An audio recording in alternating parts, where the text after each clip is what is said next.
Welcome to the show. You are one-on-one with Wes the Sports Guy here on YouTube and online all the time at westhesportsguy.com. Make sure you subscribe and hit that bell if you want to be notified with all the latest videos here on the YouTube channel. And make sure you bookmark westhesportsguy.com. Use the hashtag #OneOnOneWes if you'd like to participate in the weekly conversations. I will be checking that and also checking westhesportsguy.com. Facebook page, Twitter, Instagram, all that fancy stuff that you want to call social media. I am excited here to bring you another episode here of One-on-One with yours truly, Wes the Sports Guy, here on YouTube. First story of the day, I'm going to get into it, and I kind of teased it last week with Hard Knocks, and it's kind of getting to the point where it's becoming a stale season. I know there's 2 episodes left. They've already gone through the first 3, and it's been a tease of Antonio Brown and his helmet. They finally confronted it last week's episode of Hard Knocks on HBO, and I have to say it is becoming not even really a distraction. It's bland. It's really a non-story when you look at it. The way it's being portrayed, obviously, in NFL circles, via ESPN, NFL Network, and other sports websites and journalists, if you want to call them that, and opinion commentators, all that stuff, it's a non-story. It really is. For the way I look at it is that Antonio Brown, as you can see in the picture here with his helmet, he is trying to get it his way. That's the way I see it. He wants to go about his business, which is playing football, in his way. He wants to use his own branded helmet. Obviously, the rules dictate that because this helmet is quite a few years out of date. The NFL is no longer requiring, and they don't allow, I should say, that helmet to be used in NFL circles and games and all that stuff. He's trying out many different helmets, it seems, but he's not able to find the right one that fits his style of play, or his preference, you could say. There's a lot of noise going around this. There's a lot of noise from Antonio Brown and his camp, his agent Drew Rosenhaus, which, oh my goodness, I just cannot stand to see that guy on a camera. I'd rather see Scott Boras on a camera, the famed MLB player agent, and I cannot stand him more than Drew Rosenhaus. But I really do not want to see Drew Rosenhaus on a freaking screen. I just cannot stand it. But again, a little side note there. Going back to Antonio Brown, I'm tired of hearing him talk about it. I'm tired of hearing John Gruden talk about it. Mike Mayock, the GM of the Oakland Raiders, I'm tired of it. It is a non-story, in my opinion. It's only become a story mainly because of Hard Knocks, but also the drama that happened with Antonio Brown to end his season last year with the Pittsburgh Steelers. He ended it on probably as bad a note as you can possibly make it, where he essentially did not play the last game of the season, didn't show up, didn't really want to play, and thus the broken relationship, you could call it, between the Steelers and Antonio Brown, who, in my opinion, he is still the best receiver in the NFL until something else happens, which there are many other great receivers. Don't get me wrong, there's plenty out there. But as of right now, when you look at what Antonio Brown does, just on a practice field, with Hard Knocks in this last episode, he is still the best receiver in the NFL. And the route running, the agility, obviously his hands, everything about it, it all meshes together. He is the best receiver in the NFL right now. And the Oakland Raiders need him. If you want to win games, you're going to need that guy on the football field. And this needs to stop right now. It seems to be stopping. He's filed a second grievance, I know, but it seems to finally be coming to a rest, a resolution, hopefully. At least for the Raiders' sake. I'm not a Raider fan, but it's coming to an end, we all hope, because it is becoming a stale storyline with Hard Knocks. It's just not engaging. I don't care for it. It's not a good thing to focus on. It's not a story. It's nothing. It's a non-story. Time for the segment that does not think the Lakers bringing back Dwight Howard is a good idea. Do you remember? Remember. Remember the XFL teams, the original 6 XFL teams? Going to show you a picture of the old XFL logos and teams. As you can see, when I put this photo up next to the new one in just a moment, there's only 2 cities that have an XFL team once again. New York and Los Angeles are the 2 returning cities with an XFL team. These are the original 6, or excuse me, 8. Not a math major. I said 6, but it's 8. So the original 8 of the XFL. And they're going to have 8 again once again in February of 2020. Birmingham, nope. Chicago, nope. Vegas, no. Memphis, no, not happening. Orlando, Frisco, you are not getting teams again, but LA and New York.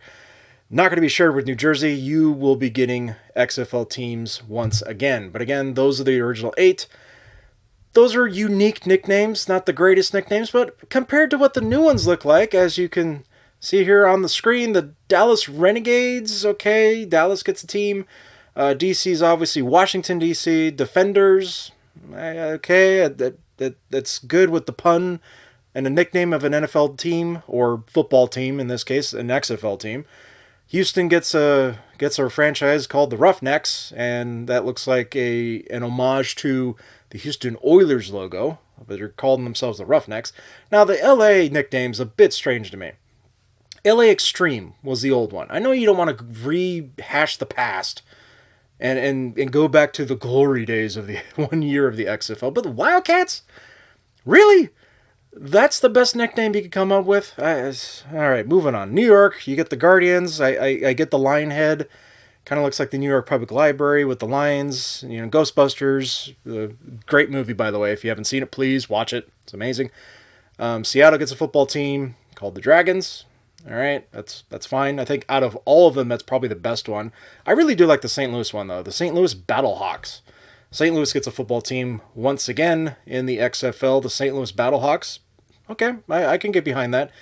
Tampa Bay, they get a football team this time for some strange reason. It's the Tampa Bay Vipers. Not a very unique logo. Maybe the alternate could be different if they have alternate logos, but these were the announced nicknames of all 8 of the new XFL teams that are coming in February of 2020, which is just around the corner. I gotta say, good effort, good job, good effort, but I'm kind of falling flat on these XFL team nicknames. What do you think? Please leave a comment below. Use the hashtag #OneOnOneWes. I'm kind of lukewarm about it. I'm excited that we get another football league, a second go round of the XFL. The first go round wasn't great by any stretch of the imagination, but I still watched it. It was entertaining nonetheless when you had football besides the NFL going year round. But looking at it going forward, I really think they could have done a better job with this, with the nicknames. But again, lukewarm. It's not the worst ideas in the world, but compared to the original at least had some pizzazz, you could call it. But I digress. I mean, I'm nitpicking here, but again, leave a comment below. Leave a like if you also like the fact that the XFL is coming back. Do you even care? NFL's coming back for listening, though. We're just about there. We're almost in September. We're getting there. And for my feel-good story of the week, it is the most wonderful time of the year if you are an adult. Back to school, to prove to Dad that I'm not a fool. I got my lunch packed up, my boots tied tight. I hope I don't get in a fight. Oh, back to school, back to school. Yes, for the adults, they love the fact that their children are going back to school, indeed. Basically, I'm bringing it up not as a parent. I do have nieces and nephews, but as I'm not a parent, I should say. But if you are a parent, you're looking at it as, hey, the kids finally get to go back to school. I get to go about my day without the children being in the way and all that kind of stuff. But again, it is a good thing all the way around because the kids can go back to their studies, go back to their aspirations, their dreams, their goals of what they want to become when they are entering adulthood in the very near future. But looking back at my experiences in school, did not really... I did attend some classes in college. I did obviously graduate high school, but after that, some classes in college, did some radio stuff, a little dabbling in history as well. That's another one of my little hobbies. But besides the point, looking back at your experiences in school, it definitely shapes you into who you are. It expands upon your ideas and your fascinations with what you want to do when you do eventually enter adulthood. And looking back at that time in my life, I won't change a thing. There were some good experiences. Obviously, there's some bad experiences. It's not all going to be sunshine and lollipops. It's going to have some times where you struggle, sometimes where it's going to be like you're treading water. You're dragging a 1-ton rock behind you. It's going to be rough in some cases. It can be rough, but looking at it, if you have, whether it be both parents, you do have one parent, or if it's grandparents, whoever it is that's raising you up to the person that you're going to be, it all works out in the end. There are lots of opportunities for you to make something of yourself and live out your dreams and achieve your goals and aspirations as you enter adulthood. But again, looking back at my time in school, this is the time of year that you dread as a child, but in the end, when you look back at it, those are some of your best times of your life. So I say good luck and continue to strive for being the best that you possibly can be. Lots of opportunities out there for you, and I wish you luck. And happy 2020 for the new graduates that are coming in college and high school, middle school, elementary school, all that stuff. Graduates are coming. It'll be here before you know it, the end of the school year, and then you have summer once again. Thank you for tuning in. I will see you next week, and as always, make sure you subscribe and hit that bell if you want to get notified for all the latest videos on the YouTube channel, westhesportsguy.com. Bookmark that site. #1on1wes. Until then, I will see you next time.